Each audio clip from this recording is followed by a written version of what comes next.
vous avez reçu le Saint-Esprit, disent non, mais dit, recevoir le Saint-Esprit, mes amis, est l'une des plus belles expériences que vous puissiez faire dans votre vie.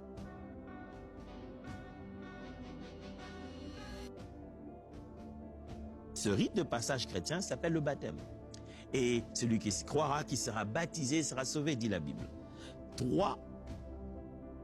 Recevoir le Saint-Esprit. Dans les différents textes que nous avons lus au début dans le livre de Luc, vous verrez que Paul leur pose la question, vous avez reçu le Saint-Esprit, ils disent non, mais dit, vous avez reçu le Saint-Esprit quand vous avez cru? Ils disent non. Il a vérifié d'abord croire. Et il a vérifié le Saint-Esprit. Ils disent non. Après, il vérifie au milieu. Il dit, mais de quel baptême avez-vous été baptisé? Il place par ce texte-là ces 3 choses dont je viens de parler. 1. Croire en Jésus. 2. Être baptisé. Et 3. Recevoir le Saint-Esprit.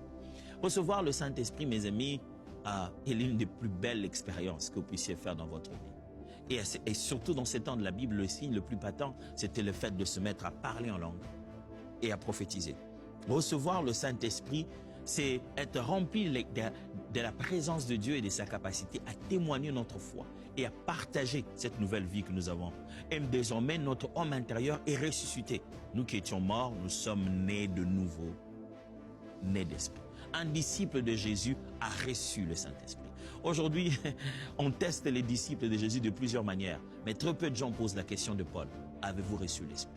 Aujourd'hui, on teste des disciples de Jésus en disant, est-ce que vous venez à l'église? Ils peuvent juste être les disciples, les partisans d'une assemblée. Ils aiment bien cet endroit.